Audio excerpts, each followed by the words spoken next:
नमस्कार, खबरें जारी न्यूज स्टेज पर मैं हूं आपके साथ मकसूद खान। आपके मुद्दे में बात छत्तीसगढ़ की, जहां पर कोरोना की रफ्तार से प्रदेश के हालात गंभीर हो रहे हैं। दुर्ग के एक ही गांव में 180 लोग कोरोना पॉजिटिव हो गए। सबसे बड़ी चिंता की बात यह कि जितनी तेजी से मरीज बढ़ रहे हैं उतनी ही तेजी से मौतों के आंकड़े भी बढ़ रहे हैं। नौबत तो यहां तक आ पहुंची है कि मौत के मामले में राष्ट्रीय औसत को पीछे छोड़ने वाले राज्यों में छत्तीसगढ़ भी शामिल हो चुका है। अब एहतियातन 10 जिलों में नाइट कर्फ्यू लगाया गया है। यानी कोरोना के बढ़ते मामलों को लेकर अब हालात क्या काबू से बाहर हैं? सवाल यही है। चर्चा ऐसे मुद्दे पर होगी, आखिर किस तरह का डर है? कोरोना कंट्रोल का सबसे कारगर उपाय क्या सिर्फ वैक्सीनेशन ही है? बढ़ते मामलों के बावजूद आखिर लोग लापरवाह क्यों बने हुए हैं? तमाम खास लोग हमारे साथ जुड़ेंगे इस पर बात करने के लिए, लेकिन पहले ये रिपोर्ट। जिस रफ्तार से छत्तीसगढ़ में कोरोना संक्रमण फैल रहा है वो शुभ संकेत नहीं है। प्रदेश में महामारी से कहर का अंदाजा इस बात से लगाया जा सकता है कि दुर्ग में एक ही गांव के 180 लोग कोरोना संक्रमित हुए हैं। हालात को देखते हुए कई जिलों में नाइट कर्फ्यू लगाने के निर्देश जारी किए गए हैं। वहीं प्रदेश में कोरोना भले ही एक बार फिर पुरानी स्थिति में लौटता दिख रहा है, लेकिन स्वास्थ्य मंत्री ने साफ किया है कि लॉकडाउन ही कोई सॉल्यूशन नहीं है। लॉकडाउन बहुत दूर की बात है। इसमें दुनिया भर में इस बात पे अभी सहमति बनी हुई है कि लॉकडाउन इसका हल नहीं है। और एक तरफ अगर आप लॉकडाउन करते हैं तो लोगों की रोजी रोटी जा रही है, और वहाँ से ऐसा होता तो नहीं है, लेकिन लोग ये कहते हैं कि भूख से मौत की कोरोना से मौत, आप कौन सा चीज़ चुनना चाहते हैं? तो दुनिया ने अभी भूख से मौत ना हो इस बात को प्राथमिकता दे दी है, और लॉकडाउन से अत्यधिक परहेज किया जा रहा है।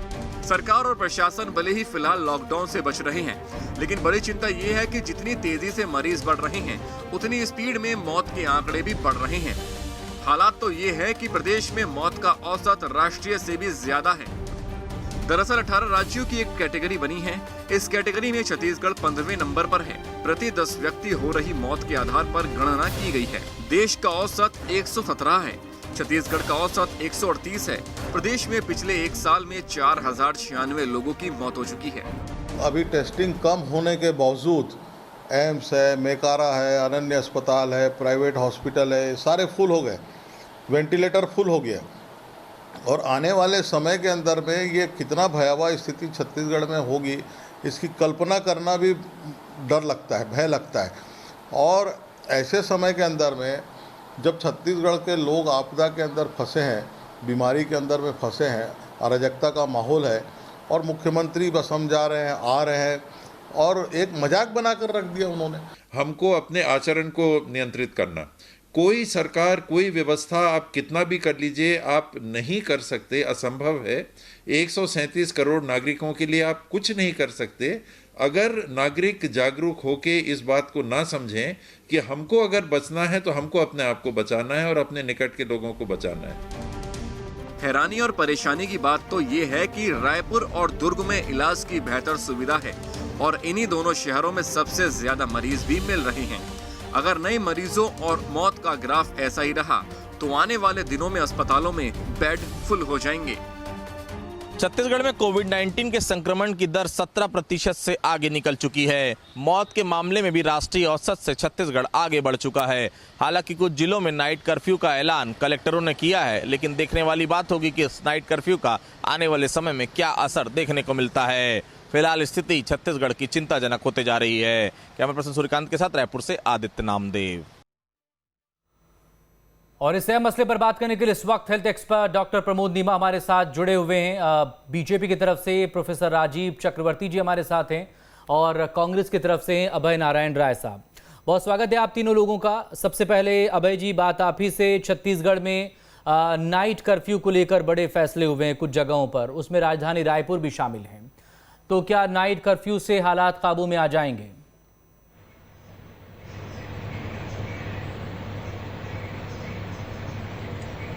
मकसूद जी, कोरोना का बढ़ना, दोबारा बढ़ना, फिर से हम उसकी चपेट में आते जा रहे हैं, ये बहुत ही चिंता का विषय है।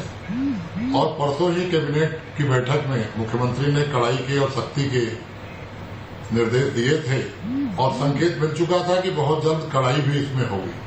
लेकिन महत्वपूर्ण बात यह है कि लाख अपील करने के बाद, पूरी कोशिश के बाद छत्तीसगढ़ की जनता इस बात को समझने को तैयार नहीं है कि इसका उपाय अपने हाथ में है।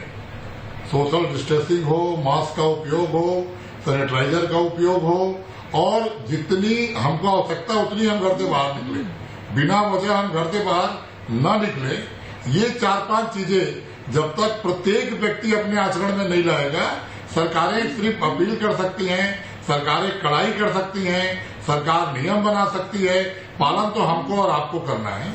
लेकिन मेला लगाने लेकिन सरकार की व्यवस्था में जो होना चाहिए कि अगर मरीज आ जाए तो हमको क्या करना है। ठीक है, हमने माना कि लोगों की गलतियां हैं, लोग बहुत लापरवाह हैं। नहीं, अब 144 लगने के बाद के गांव में मामला सामने आया है। दुर्ग जिले में राजधानी से ज्यादा संक्रमित जिला दुर्ग हो गया। ठीक है, इससे इनकार तो नहीं करेंगे ना, आंकड़े हैं। यहाँ पर एक ही गांव में 180 लोग कैसे पॉजिटिव हो गए? खबर तो ये कि वो मेले में गए थे। मेला क्यों लगाया गया ये बताइए, किसने परमिशन दी कोरोना के इस दौर में मेला लगाने की? नहीं, मेला लगा कब? जब कोरोना नहीं था, तब मेले की परमिशन क्या मिला? पारंपरिक चीजें हैं। माघ और फागुन के महीने में पूरे छत्तीसगढ़ के प्रत्येक कस्बों में, जितने प्राचीन कस्बे हैं, सब जगह मेले लगने की परंपरा है। बिलासपुर में भी, रायपुर में भी, दुर्ग में भी बहुत जगह मेला लगा और वहां कोरोना नहीं हुआ, वहां कोरोना नहीं मिला। तो वहां भी तो मेला लगा, कहीं पे मेला लगा और वहां कोरोना मिल गया। ये एक घटना आई है। लेकिन अब जबकि 144 नाइट कर्फ्यू, सारी तरह से इन पे रोक लगाई जा रही है, लेकिन इस देश में समस्या वही है कि अब धार्मिक चीजों पे रोक लगाएंगे तो धर्म के लोग खड़े हो जाएंगे, सामाजिक चीजों पे रोक लगाएंगे तो समाज के लोग खड़े हो जाएंगे। मैंने पहले ही कहा कि मेला हम लगाए, मेले में लोग न जाएं, जाने वाले मेला में जाने से रुक जाएं। तो ये कहीं न कहीं जन जागरण स्वयं के अंदर जब तक नहीं आएगी, जब तक कोरोना से लड़ने की इच्छा शक्ति हम में पैदा नहीं होगी, तब तक इसका कोई क्या उपाय कर लेगा? कोरोना के साथ आपको जीना है, कोरोना के साथ आपको चलना है। तो कोरोना से बचने को उपाय हमको स्वयं को करना होगा।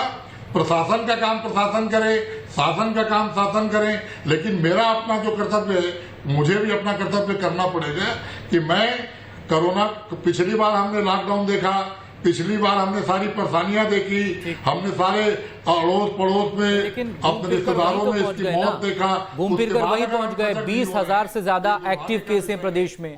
हाल तो वही हो रहा है ना, दिसंबर वाले। प्रोफेसर चक्रवर्ती, छत्तीसगढ़ में लगातार कोरोना संक्रमण के बढ़ने की वजह आपको क्या नजर आती है?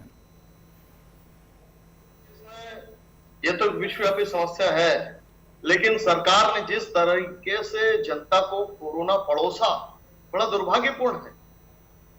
देखिए, यहाँ पे सरकार की तरफ से वेटरन क्रिकेट आयोजित किया गया। अरे इसमें आप परोसने वाली बात मत करिए। 1000 लोगों को बुलाया। कोई सरकार अपनी जनता को परोसती नहीं है भाई।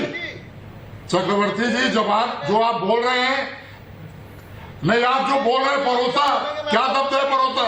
अभय जी, परोसा क्या शब्द है भाई? कुछ बोलेंगे, मैं आपको बोलने नहीं दूंगा। ये डिबेट सरकार ने परोसा, ये क्या शब्द है? बारी बारी से। अरे महामारी में तो, महामारी में सच्चाई बात करिए। अभय जी, आपका जब टाइम आएगा, परोसा क्या शब्द है? अभी कौन सरकार अपनी जनता को परोसती है?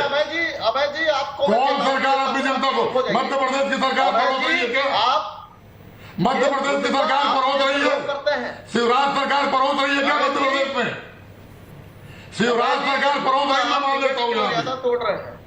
अभय जी, आप डिबेट की, ये क्या शब्द है परोसा? बोलने दूंगा आगे। अभी मैं आपको सुन रहा था, 2.25 आप मर्यादा में शब्द करिए ना, मर्यादा में शब्द का प्रयोग करिए। सरकार ने बिल्कुल मैं कहूंगा, आपकी पार्टी मुझे जेल में डलवा दीजिए, आपकी सरकार है, चलिए आप जेल में डलवा दीजिए। आप लोग गलत करेंगे, अनाचार करेंगे, आप मंत्री अलग कहते हैं, आपके दूसरा। अच्छा, हम सुनते रहेंगे, हम लोग सुनते रहेंगे, हम लोग ताली पीटेंगे आप लोग के नाम पे। आप लोगों ने 50,000 लोगों को मौत के मुंह में खड़ा कर दिया है ना। देखिए भाई जी, अब मैं आपको बोलने नहीं दूंगा। जब आपकी बारी आएगी मैं आपको बोलने नहीं दूंगा। हम आपके हिसाब से नहीं चलेंगे, आपकी पार्टी और आपके हिसाब से हम नहीं चलेंगे। हमको जो कहना हम अपनी बात कहेंगे। अभय जी, अभय जैसे प्रोफेसर चक्रवर्ती को सुन लीजिए, आप प्लीज काउंटर करिएगा। अभय जी, आप जवाब दीजिएगा ना। जी, मैं आपसे नम्रता से निवेदन कर रहा हूँ। अभय जी, आप भी जवाब दीजिएगा। जो आपकी आपत्तियां हैं आप उन्हें भी रखिएगा, कोई परेशानी नहीं है। इसीलिए तो हम बात कर रहे हैं ना लेकिन अब प्रोफेसर चक्रवर्ती को पूरा कर लेने दीजिए। राजीव जी बोलिए प्लीज। मकसूद जी, जिस प्रकार से सरकार की उदासीनता दिखती है, सरकार के मुखिया कोरोना को यहाँ के जनता को धकेल कर लगातार आसाम में कैंप कर रहे हैं, वो सुध नहीं ले रहे हैं। यहाँ पर वेंटिलेटर वाले जितने में बेड थे वो फुल हो चुके हैं, क्वारंटाइन सेंटर का पता नहीं है, सरकारी अस्पताल हाथ खड़े कर दिए, प्राइवेट अस्पताल में वापस लूट का खेल शुरू हो गया है, कोई मॉनिटरिंग एजेंसी नहीं। इस प्रकार से कोरोना नियंत्रण नहीं हो सकता है। लेकिन दुर्भाग्य से कांग्रेस के लोग चुनाव में व्यस्त है, व्यस्त रहे, ये राजनीतिक क्रिया है, हर राजनीतिक का दल का मुखिया दल रहता है, लेकिन जो उसका नैतिक कर्तव्य है, उस नैतिक कर्तव्य को छोड़कर प्रदेश के मुखिया असम में बैठे हुए हैं। यहाँ के स्वास्थ्य मंत्री का अलग बयान है, वो कहते हैं कि केवल और केवल जो है वो जनता कर्फ्यू हुई, इसका एकमात्र सॉल्यूशन है। सरकार की तरफ से प्रवक्ता अरविंद चौधरी जी कहते हैं कि लॉकडाउन कोई हल नहीं है, अपनी अपनी ढकली, अपना अपना राग। ये सरकार के पास कोई मिशन नहीं है, कोई मिशन नहीं दिख रहा है कि किस प्रकार से कोरोना को नियंत्रित करेंगे, कोई हल नहीं दिखलाई पड़ता है। तो कुल मिलाकर ऐसा लगता है कि सरकार इस कोरोना के नियंत्रण में बिल्कुल गंभीर नहीं है। सरकार को चाहिए कि गंभीरता से इस पर विचार करे, इस पर नियंत्रण करे, इस पर काम करे, और कम से कम जो दवाइयां हैं, जो जरूरी दवाइयां हैं, वह तो मुहैया करवाई। क्योंकि पिछले लॉकडाउन में, जो पिछले समय जो इस वर्ष हुआ था, उस समय छत्तीसगढ़ सरकार फेल हो चुकी थी कोरोना के नियंत्रण में। तो कम से कम अभी जिस प्रकार से महामारी का दूसरा विकराल रूप ले रहा है, तो सरकार की गंभीरता दिखनी चाहिए। वो गंभीरता नहीं दिख रही है, बल्कि सरकारी कार्यक्रम आयोजित किए जा रहे हैं जिसमें भीड़ तक। राजीव जी प्लीज बने रहिएगा, अब डॉक्टर नीमा से बात कर लेते हैं। राजीव जी प्लीज बने रहिएगा। डॉक्टर नीमा, छत्तीसगढ़ भी अब नाइट कर्फ्यू की तरफ जा रहा है, हालांकि लॉकडाउन की संभावनाओं से इनकार किया जा रहा है, लेकिन सवाल इसी को लेकर हो रहा है कि ये नाइट कर्फ्यू को लेकर भाई पालन तो जनता को ही करना होगा। आखिर जो एडमिनिस्ट्रेशन है या पुलिस है वो कितनी सख्ती कहां बरते?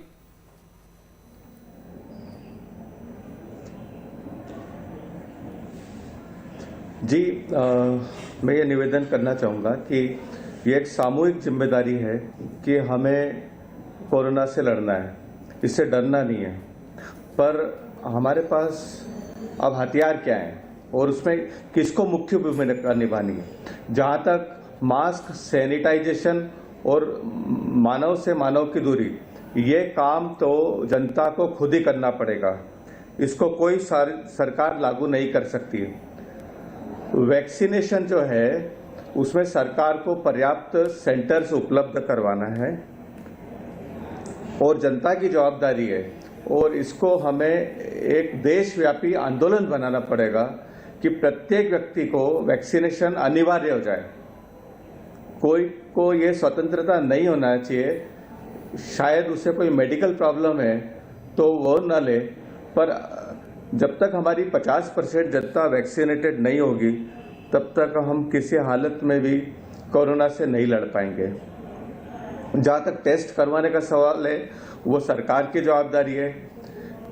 इंटर स्टेट ट्रांसपोर्टेशन को किस तरह से कंट्रोल करना और किस तरह से उसकी स्क्रूटनी करना, ये भी सरकार की जवाबदारी है। हेल्थ अवेयरनेस जारी करने के लिए सरकार बहुत सारे प्रोग्राम जारी करती है, पर जनता को अल्टीमेटली खुद ही समझना पड़ेगा। और मैं एक बात और जोड़ना चाहूँगा कि जो अर्ली ट्रीटमेंट, जैसे ही किसी को खांसी हो, बुखार हो, तुरंत डॉक्टर को दिखा के अपना इलाज करवाए, किसी हालत में उसमें देरी न करे, क्योंकि अभी जो कोरोना का संक्रमण आया है वो बहुत खतरनाक आया है। अचानक वो बहुत तेजी से बढ़ जाता है और यंग जनरेशन को अपनी चपेट में ले रहा है, साथ ही ये पूरे के पूरे परिवार को अपनी चपेट में ले रहा है। इसलिए अर्ली ट्रीटमेंट लेकर, अपनी जांच करवाकर, सेल्फ क्वारंटाइन करके इससे मुकाबला किया जा सकता है।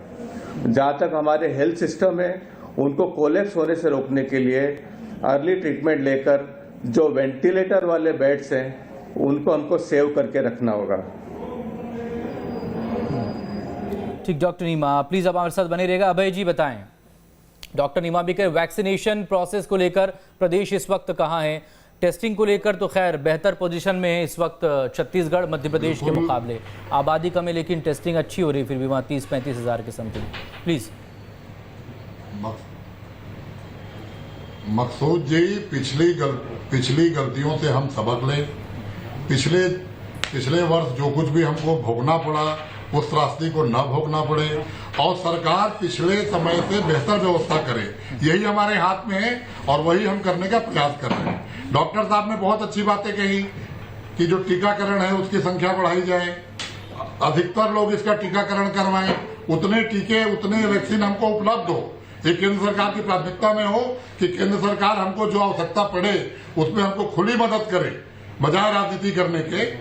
तो ये सब बातों को हम लोग को सबक लेना है, सीख लेना है और जनता के सामने जब डिबेट हो और हम जब बैठते हैं, न्यूज स्टेट आज किसके लिए कर रहा है? जनता के लिए। हमारी डिबेट को लोग देख रहे हैं, हमारे आरोप प्रत्यारोप को देखने के लिए कोई नहीं बैठा है। इस डिबेट से क्या अच्छी चीज निकल के जाए जनता के पास। अब हमारे साथी कह रहे हैं कि सरकार ने परोसा। अगर छत्तीसगढ़ में मुख्यमंत्री भूपेश बघेल परोस रहे हैं तो मध्य प्रदेश में क्या शिवराज सिंह परोस रहे हैं? गुजरात में क्या गुजरात के मुख्यमंत्री परोस रहे हैं? ये कोई बात नहीं होती है। आरोप लगाने के लिए बहुत मंच है, राजनीति करने के लिए बहुत मंच है। कोरोना एक ऐसा मंच है, कोरोना एक ऐसा मुद्दा है जिसका हम जहाँ टेस्टिंग नहीं हो रही है। अरे आपके प्रधानमंत्री कहाँ हैं? आपके प्रधानमंत्री बांग्लादेश चले जा रहे हैं, आपके प्रधानमंत्री विदेश जा रहे हैं। शर्म की बात है कि देश का प्रधानमंत्री वोट मांगने के लिए बांग्लादेश जा रहा है, विदेश जा रहा है। शर्म करिए नरेंद्र मोदी पे, शर्म करिए नरेंद्र मोदी पे। आपके मुख्यमंत्री बात करने वाले सोचिए कि आपके प्रधानमंत्री और गृहमंत्री कहाँ घूम रहे हैं। 50,000 लोग आप अपने प्रधानमंत्री की बात करिए। सरकारी देश का प्रधानमंत्री बांग्लादेश जा रहा है वोट मांगने के लिए। शर्म आती है बात करने से पहले? ये संवेदनशीलता है आपकी पार्टी। दोहरी मानसिकता में बात मत करिए, केवल वीआईपी दोहरे चरित्र बताइए। आपकी पार्टी आम लोगों की चिंता नहीं करती है। प्रधानमंत्री में जो बांग्लादेश जाता है, आराम से पूरे देश में कोरोना है, पूरा देश कोरोना में मर रहा है और प्रधानमंत्री बांग्लादेश जाके वोट मांगता है। राजीव जी प्लीज, जो घृणित कार्य किया हंगामा करने से समाधान नहीं मिलेगा ना हंगामा करने से समाधान मिलेगा ना आरोप प्रत्यारोप से समाधान मिलेगा। भाई कोरोना के मामले में पूरे देश में छत्तीसगढ़ की जो पोजीशन है, 20,000 से ज्यादा एक्टिव केस हैं, कैसे उससे निपटना, इस पर बात करें तो बेहतर रहेगा। अभय जी देखिए, छत्तीसगढ़ सरकार संवेदनशील है, छत्तीसगढ़ सरकार जनता के साथ है। हमारे स्वास्थ्य मंत्री आपके चैनल पे आकर, हमारे स्वास्थ्य मंत्री आपके चैनल पे आकर बैठकर जनता से बात कर रहे हैं, न्यूज स्टेट के माध्यम से बात कर रहे हैं। राजीव जी कर लेते। अभय जी अलग अलग जो बयान आ रहे हैं, चिंता करिए आप। अभय जी ये अलग अलग जो बयान आ रहे हैं, अमित शाह की चिंता करिए जो बांग्लादेश में वोट मांग रहे हैं। क्यों आ रहे हैं? क्या कोई कंफ्यूजन है? फैसले नहीं ले पा रहे हैं क्या?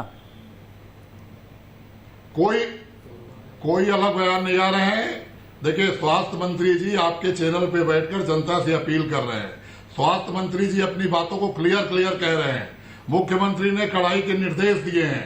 मुख्यमंत्री प्रत्येक घंटे छत्तीसगढ़ से जुड़े हुए हैं। डिजिटल युग है, हर घंटे अधिकारियों से बात हो रही है, हर घंटे रिपोर्ट ले रहे हैं। वो आसाम में नहीं, हिंदुस्तान के किसी कोने में रहेंगे, उनकी निगाह छत्तीसगढ़ में है। वो भूले नहीं है कि छत्तीसगढ़ के मुख्यमंत्री है, वो भूले नहीं है, वो बांग्लादेशी नहीं है, वो शरणार्थियों का वोट मांगने नहीं जा रहे हैं। आप बता दीजिए कितने बेड खाली, वो शरणार्थियों का वोट मांगने नहीं जा रहे हैं, वो बांग्लादेश के मंदिर में मत्था टेकने नहीं है। आपकी सरकार तो दवा नहीं दे सकती है। सारी सुविधाएं छत्तीसगढ़ में है। मध्य प्रदेश की चिंता करिए, मध्य प्रदेश की चिंता करिए।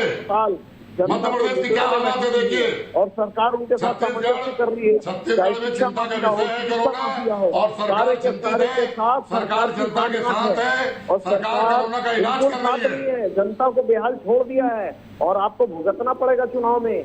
आपने जिस प्रकार से कोरोना मरीजों के साथ इनके साथ खिलवाड़ किया बिल्कुल है। नहीं, आप 14 में है, अगली बार 4 नहीं बचेंगे, बिल्कुल दुखी, अगली बार 4 की संख्या नहीं रहेगी। आप यही मानसिकता रखिए, 4 विधायक खोजे नहीं मिलेंगे। तो कहाँ है दवाइयाँ? आप लोग तो दवाई में भी गड़बड़ी, 4 विधायक नहीं मिलेंगे आपको, आप ऐसे बोलते रहिए। गड़बड़ी की सरकार है। अरे वो 2023 नवंबर में चुनाव होंगे विधानसभा के, अभी तो है टाइम उसके लिए। अभी तो कोरोना से तो आज निपटना है, आज निपट लीजिए मिलजुल कर, फिर चुनाव लड़ते रहिएगा। मैं तो अपील कर रहा हूँ मैं अपने साथी से अपील कर रहा हूँ, कोरोना की बात करें, सुझाव की बात करें, सरकार को सुझाव दें, विपक्षी धर्म निभाएं। सरकार को सुझाव देने से सरकार तो नेताओं को सुझाव को हम लागू करेंगे, जो कमी है वो कमी को बताएं। ये क्या सुझाव आरोप न लगाए, कमी बताएं। देखिए मकसूद जी, सरकार अगर गंभीरता आप जेल देखे नहीं हो, आपको जेल पता नहीं है। हमने लाठी खाया है, 50,000 लोगों को निमंत्रित किया, सरकार की लाठी खाए हम लोग जेल गए। ये सरकार अच्छा अभय जी बोल लेने देना राजीव जी को। सरकार को कैसे गंभीर होना चाहिए राजीव जी बताइए, कहाँ और कैसे सरकार गंभीर नजर आए? जी मकसूद जी मैं आ रहा हूँ।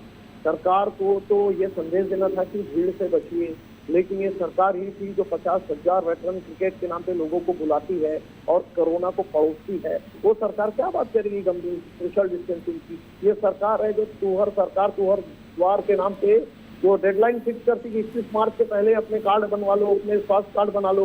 ये सरकार की गंभीरता नहीं है। ये सरकार है जो कहती है कि निर्धन विवाह के नाम पे महिला बाल विकास के अधिकारियों को टारगेट देती है कि 10,000 का भीड़ लेके आइए। तो ये सरकार तो कहीं से भी गंभीर नहीं है। ये सरकार खुद भीड़ को जो निमंत्रित करती है और बुलाती है लोगों को, तो सरकार क्रिकेट नहीं हुआ पहले से ही गंभीर नहीं थी। मध्य प्रदेश में कौन सा क्रिकेट हुआ? तो ये माहौल मध्य प्रदेश में कोरोना क्यों है? वहाँ तो क्रिकेट नहीं हुआ। जो आपको नियंत्रित करना चाहिए था, वो तो सभी जगह बढ़ रहा है ना कोरोना, तो वो चाहे महाराष्ट्र हो, गुजरात हो, मध्य प्रदेश हो, छत्तीसगढ़ हो, लेकिन छत्तीसगढ़ में भी तो लगातार केसेस बढ़ ही रहे हैं ना। डॉक्टर नीमा से अब बात करेंगे, प्लीज आप बने रहिएगा हमारे साथ। डॉक्टर नीमा, आप वैक्सीनेशन पर जोर देने की बात कर रहे हैं, टेस्टिंग पर जोर देने की बात कर रहे हैं, इस सब के बावजूद वो नतीजे आंकड़ों में क्यों वो रिफ्लेक्ट नहीं हो पा रहे हैं, वो रिजल्ट हमें क्यों नहीं मिल पा रहा है?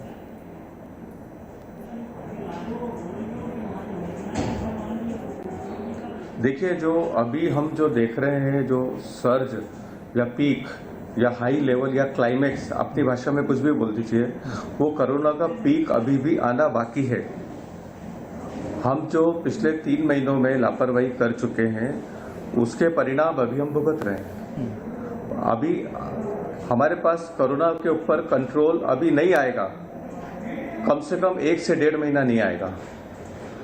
आज जो आप प्रिकॉशंस लेंगे, उसके नतीजे 1.5 से 2 महीने बाद दिखेंगे। आज हमारे पास अगर प्रोटेक्शन का सबसे बड़ा हथियार है तो वैक्सीनेशन है। बिल्कुल। और मैं सबसे अपील करूंगा कि किसी भी प्रकार से वैक्सीनेट हो जाओ। एक बार आप वैक्सीनेट हो जाओगे तो भले ही से आपको कोरोना होगा, पर आपको नुकसान नहीं कर पाएगा। दूसरा, अगर आपको कुछ भी प्रॉब्लम हुई है तो आप तुरंत अपने आप को क्वारंटाइन कीजिए। जब तक आप अपने आप को क्वारंटाइन नहीं करेंगे, आप इन्फेक्शन फैलाएंगे। तो अगर आप किसी का फायदा नहीं कर सकते, किसी का नुकसान करने का आपको कोई अधिकार नहीं। और बहुत सी जगहों पर तो इस तरह का भी देखा गया है कि होम आइसोलेशन उन्हें दे दिया गया है। तो ऐसे होम आइसोलेशन में भी फिर जिम्मेदारी हेल्थ डिपार्टमेंट की बनती है कि भाई वो सख्ती बरते और नजर रख के निगरानी हो, वरना आपने किसी को होम आइसोलेशन के लिए तो घर पर छोड़ दिया है, लेकिन अगर वो तमाम उन नियमों का पालन नहीं कर रहा है तो वो दूसरे के लिए और कोरोना उसको दे सकता है। बहरहाल बहुत शुक्रिया आप तीनों लोगों का हमसे जुड़ने के लिए। ब्रेक पर जाने से पहले अपील यही, कोरोना से बच के रहें, बचेंगे कैसे, मास्क लगाकर रखें, सोशल डिस्टेंसिंग को मेंटेन करें। छोटे से ब्रेक के बाद बाकी खबरें जानें।